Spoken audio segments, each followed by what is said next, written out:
금식할 때에 너희는 외식하는 자들과 같이 슬픈 기색을 보이지 말라. 그들은 금식하는 것을 사람에게 보이려고 얼굴을 흉하게 하느니라. 내가 진실로 너희에게 이르노니 그들은 자기 상을 이미 받았느니라. 너는 금식할 때에 머리에 기름을 바르고 얼굴을 씻으라. 이는 금식하는 자로 사람에게 보이지 않고 오직 은밀한 중에 계신 내 아버지께 보이게 하려 함이라. 은밀한 중에 보시는 내 아버지께서 갚으시리라.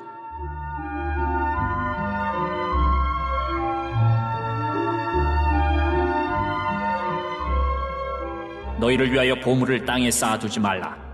거기는 좀과 동록이 해하며 도둑이 구멍을 뚫고 도둑질하느니라. 오직 너희를 위하여 보물을 하늘에 쌓아두라. 거기는 좀이나 동록이 해하지 못하며 도둑이 구멍을 뚫지도 못하고 도둑질도 못하느니라. 내 보물 있는 그곳에는 내 마음도 있느니라. 눈은 몸의 등불이니 그러므로 내 눈이 성하면 온몸이 밝을 것이요 눈이 나쁘면 온몸이 어두울 것이니 그러므로 내게 있는 빛이 어두우면 그 어둠이 얼마나 더하겠느냐. 한 사람이 두 주인을 섬기지 못할 것이니 혹 이를 미워하고 저를 사랑하거나 혹 이를 중히 여기고 저를 경히 여김이라. 너희가 하나님과 재물을 겸하여 섬기지 못하느니라. 사랑하시는 성도 여러분, 오늘도 주 안에서 복된 하루가 되시기를 바랍니다. 오늘 아침에 주시는 말씀은 마태복음 6장 16절부터 24절까지 말씀입니다. 먼저 16절부터 18절 말씀은 예수님께서 금식에 관한 계명을 말씀하고 계십니다. 금식은 이스라엘 사람들에게 가장 경건의 삶을 위한 가장 좋은 수단으로 그렇게 여겨졌었더랬습니다. 그런데 문제는 이스라엘 사람들이 금식할 때에 외식하는 자들과 같이 하게 되었다라고 하는 것입니다.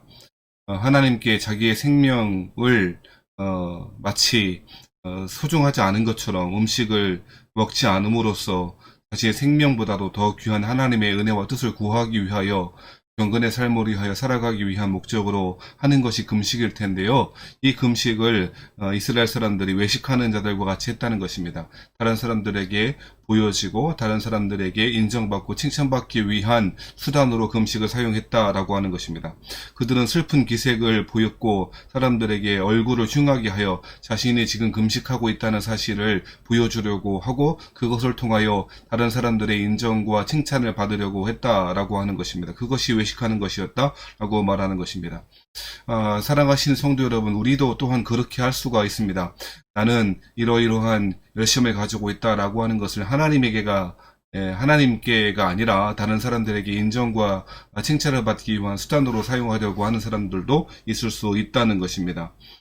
사람의 인정, 그것도 때로는 필요할 것이고 그것이 우리를 어떠한 일을 하기 위한 중요한 동기로 작동할 수도 있을 것입니다만, 그런데 경건의 삶이 하나님의 인정과 칭찬과 하나님의 그 사랑하심의 그런 목적을 둘 것이 아니라 다른 사람들의 시선, 그것들 때문에 경건의 삶을 하게 된다면 그것은 굉장히 불의한 일이 될 것이고 외식하는 자들이 될 것이다 라고 하는 것입니다.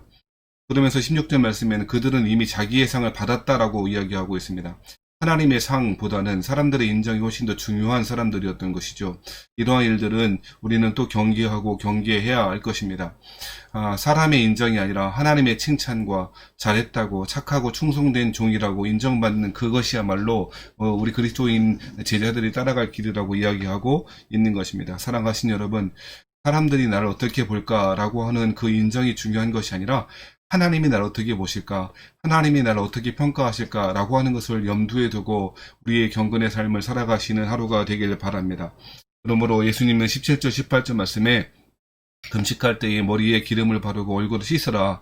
사실 금식하고 있다는 것을 알지 못하고 사람들에게 칭찬받으려고 하지 말고 은밀한 중에 보시는, 은밀한 중에 갚으시는 하나님께 집중해야 한다라고 하는 것을 이야기하고 있습니다. 사랑하시는 우리 성도 여러분, 사람이 아니라 하나님께 인정받고 칭찬받으시는 저와 여러분 되시고, 이러한 하나님이 나를 어떻게 보실까라고 하는 것들을, 그 질문을 항상 염두에 두고 신앙의 길을 잘 걸어가시는 여러분 되길 바랍니다.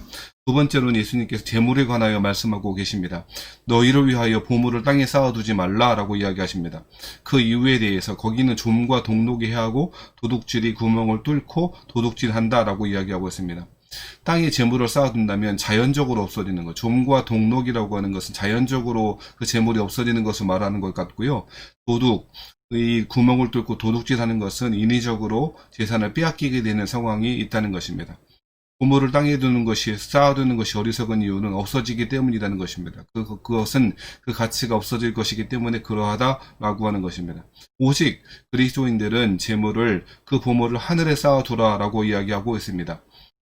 좀이나 동록이 해하지 못하고 도둑이 구멍을 뚫지도 못하고 도둑질하지도 못하는 하늘의 보물을 쌓아두는 것, 그것이야말로 그리스도인의 물질에 관한 태도일 것이다 라고 이야기하고 있습니다.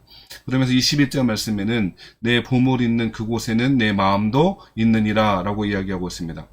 내가 돈을 사랑하는지 물질을 사랑하고 있는지 그렇지 않은지에 대하여 제일 쉽게 알아볼 수 있는 그 방법은 내가 가장 마음을 쏟고 있는 것이 어디인지, 내가 가장 많이 염려하고 있는 부분이 어디인지를 살펴보면 알 수 있을 것 같습니다.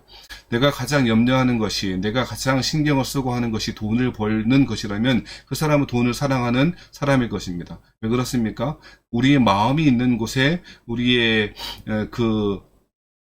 시간과 신경과 모든 것이 쓰여지는 곳에 우리는 그 사람을, 그것을 주인으로 삼고 있는 것이기 때문입니다. 보물이 있는 곳에 마음도 있다라고 성경은 분명히 이야기하고 있는 것이죠. 그러면서 22절 말씀에는 눈은 몸의 등불이니 그러므로 내 눈이 성하면 온몸이 밝을 것이다 라고 이야기합니다. 그래서 꽤 해석하기 어려운 본문인데요. 눈이 밝다, 눈이 성하다 라고 하는 것은 이스라엘 사람들에게는 너그럽다, 인색하다 라고 하는 의미로 쓰여졌다 라고 합니다. 즉 그러니까 눈이 성하다라고 하는 것은 유대인들의 관용적인 표현인데 사람들에게 너그럽고 재물을 통하여 구제하고 하는 일들을 뜻하는 것이죠.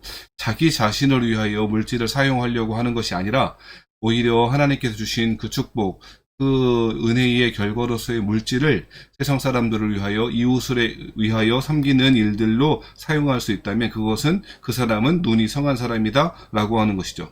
반대로 눈이 나쁘면 온몸이 어두울 것이다 라고도 이야기합니다. 즉 물질에 관한 태도, 자기중심적인 마음을 가지고 물질을 자기를 위하여만 사용하는 사람이 있다면 그 사람은 성한 사람이 아닐 것이다 라고 이야기하는 것이죠. 그러면서 24절 말씀에는 예수님께서 이렇게 말씀하고 있는 것이죠. 우리 잘 알고 있는 말씀일 텐데요. 한 사람이 두 주인을 섬기지 못할 것이니 혹 이를 미워하고 저를 사랑하거나 혹 이를 중히 여기고 저를 경히 여김이라. 너희가 하나님과 재물을 겸하여 섬기지 못하느니라 라고 이야기하고 있습니다.